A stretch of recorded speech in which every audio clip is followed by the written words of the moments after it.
I'm Jonathan Folsom, seed agronomist for Cropland, Armor, and Winfield United. Let's look at our cotton crop and make a plan for the next 10 days. We're here in a cotton field outside Plainview, Texas. This variety right here, this is Armor 9210. Armor 9210 is an early maturing variety.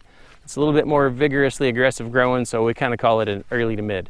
But let's talk about some Mepiquat chloride management in relation to all this heat and hot weather we've been having.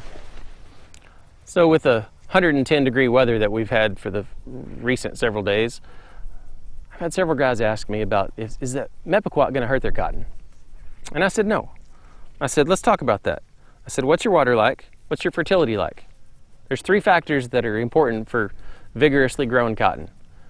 If you've got water and fertility and you've got heat, then you're going to have aggressively growing cotton. That's what drives the vegetative growth on cotton.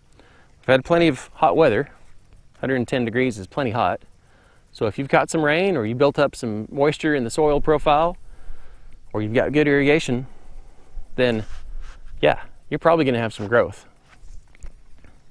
So this variety, this Armor 9210, it's a little bit more aggressive. It's an early maturing variety that's got some indeterminate growth habits to it.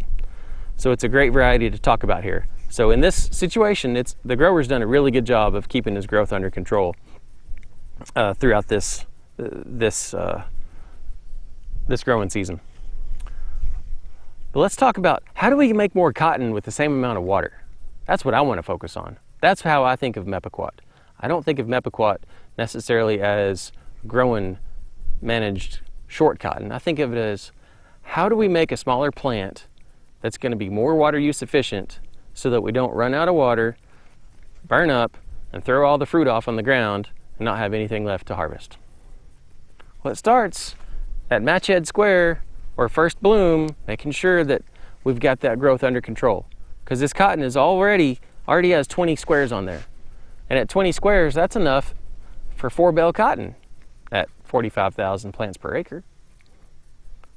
So we don't need to build a big giant plant. We don't need to grow a giant plant. We want a small compact plant. Let's work on small incremental doses of Mepiquat, keeping that plant managed. I would rather be more aggressive than less aggressive with that Mepiquat. So we're going to drive water use efficiency. Mepiquat's going to help us with, obviously with harvestability. On a smaller plant, we'll be able to harvest a little bit faster, a little bit quicker, and get through the field easier with less fuel costs. It's going to be less trash on the plant. So your grades are going to be better, and your maturity is going to be a little bit faster, and it's going to be easier to defoliate.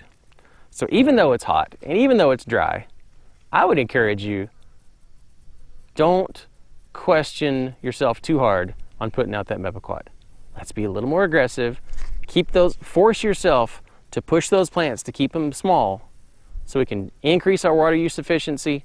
We can save water for the bolls. That's where we're at. So if that top of that cotton plant is limber, that means it's actively growing. If it's firm and stiff, then it's not growing very, very fast. But if it's actively growing, that's my Mepiquat test.